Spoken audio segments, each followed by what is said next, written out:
Hai semua, selamat datang di channel Baca Saham. Pada video ini, kita akan bahas satu topik dengan judul Saham retail banyak kelebihan, diskon besar, PER 7 kali, laba naik 115%, dividen 5%, dan memiliki utang yang rendah. Untuk itu, simak video ini sampai habis ya, agar mendapat pemahaman yang utuh.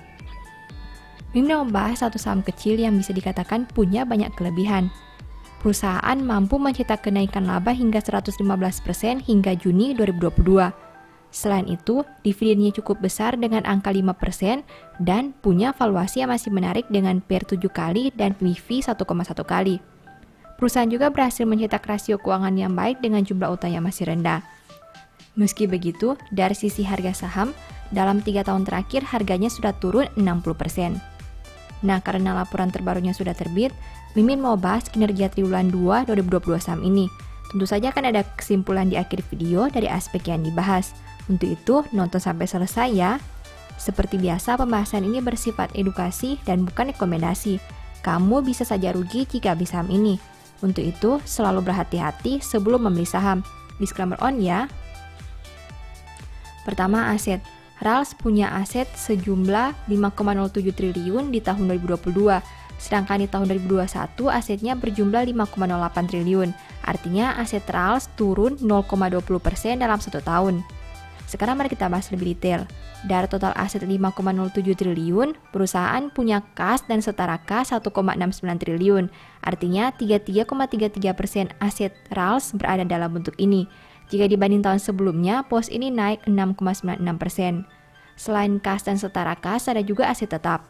Dari total aset 5,07 triliun, perusahaan punya aset tetap 0,84 triliun. Artinya komponen ini punya porsi kedua terbesar di dalam aset RALS. Jika dibanding tahun sebelumnya, pos ini turun 2,33%. Kedua, liabilitas. RALS punya liabilitas 1,41 triliun sampai triwulan 2 2022. Sedangkan di tahun 2021, liabilitasnya berjumlah 1,48 triliun. Artinya hutang RALS turun 4,73% dalam 1 tahun terakhir.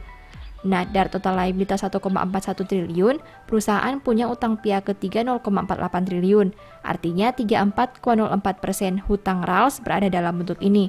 Jika dibanding tahun sebelumnya, pos ini turun 20%. Selain utang pihak ketiga, ada juga liabilitas sewa. Dari total liabilitas 1,41 triliun, perusahaan punya liabilitas sewa 0,31 triliun. Artinya komponen ini punya porsi kedua terbesar di dalam liabilitas RALS. Jika dibanding tahun sebelumnya, pos ini turun 8,82%. Ketiga, ekuitas. RALS punya ekuitas 5,07 triliun sampai triwulan 2 2022. Jika dibanding tahun sebelumnya dengan angka 5,08 triliun, berarti ekuitas perusahaan ini turun 0,20%. Dari total ekuitas 5,07 triliun, perusahaan punya saldo laba belum digunakan sebanyak 3,76 triliun. Artinya 74,16% ekuitas RALS berada dalam bentuk ini. Jika dibanding tahun sebelumnya, pos ini naik 2,73%. Keempat, pendapatan. RALS punya pendapatan 1,85 triliun sampai triwulan 2 2022. Sedangkan di tahun 2021, pendapatannya berjumlah 1,71 triliun. Berarti pendapatan RALS naik 8,19% dalam 1 tahun terakhir. Kelima, biaya pokok. RALS punya biaya pokok penjualan sebanyak 0,93 triliun. Sedangkan di tahun 2021, biayanya berjumlah 0,95 triliun. Berarti biaya pokok RALS turun 2,11% dalam 1 tahun terakhir. Keenam, laba. RALS mampu menghasilkan laba sebanyak 0,28 triliun. Jika dibanding tahun sebelumnya di angka 0,13 triliun, berarti laba RALS naik 115,38% dalam 1 tahun terakhir. Ketujuh, rasio keuangan. RALS punya ROE 15,60% dengan NPM 15,40%. Sedangkan untuk sisi resiko, saham ini punya DER 38,60%. Rasio keuangan perusahaan bisa dikatakan memuaskan dengan ROE dan NPM sebanyak 15%. Selain itu, DER saham ini juga hanya 38%. Artinya komposisi utang masih rendah jika dibandingkan ekuitasnya. Kedelapan, valuasi. Saham ini punya PER 7,1 kali dan PBV 1,1 kali. Saham RALS punya valuasi yang terbilang rendah khususnya untuk aspek PER. Hal itu karena terjadi kenaikan laba hingga 115% sampai pertengahan tahun 2022. Setelah melihat pembahasan tadi, ini kesimpulannya. 1. Total aset turun karena aset tetap yang berkurang. 2. Penurunan liabilitas berasal dari utang usaha yang berkurang. 3. Ekuitas mengalami penurunan karena saham treasury yang berkurang. 4.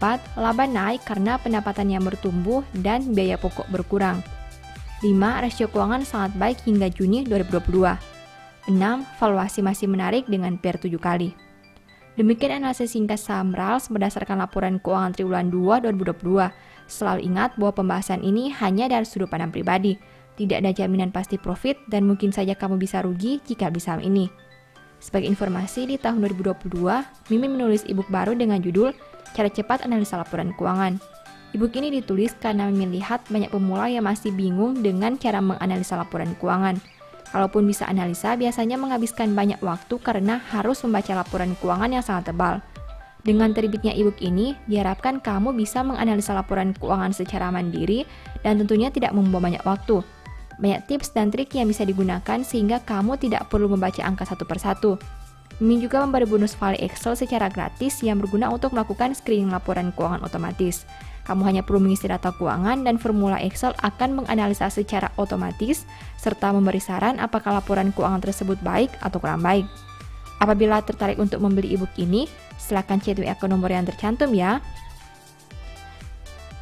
Demikian informasi pada video ini, semoga bisa memberi manfaat kepada kamu semua ya.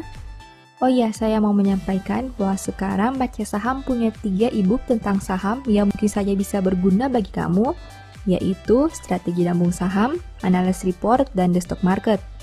Berikut perbedaan antara 3 e-book tersebut. E-book Strategi Nabung Saham berfokus pada pembahasan teknik, money management, dan semua hal yang berhubungan dengan nabung saham. Poin intinya bisa dilihat pada tampilan berikut ini. E-book Analysis Report berfokus pada hasil analisa fundamental 12 saham pilihan berdasarkan laporan keuangan terbaru. Poin intinya bisa dilihat pada tampilan berikut ini. E-book The Stock Market berfokus pada panduan bagaimana menganalisa fundamental suatu perusahaan dan money management yang baik. Poin intinya bisa dilihat pada tampilan berikut ini. Apabila kamu tertarik membeli salah satu dari 3 e-book tadi, silakan chat WA ke nomor yang tertera di layar ya. Ingat, hati-hati terhadap semua jenis penipuan yang mengatasnamakan baca saham. Baca Saham tidak pernah mengelola dana ataupun melakukan penjualan produk di luar Instagram, YouTube, dan Telegram resmi Baca Saham. Sebagai penutup, saya mau mengutip satu statement yang semoga bisa menjadi semangat bagi teman-teman. Kenangan kepada orang benar mendatangkan berkat, tetapi nama orang fasik menjadi busuk. Thank you.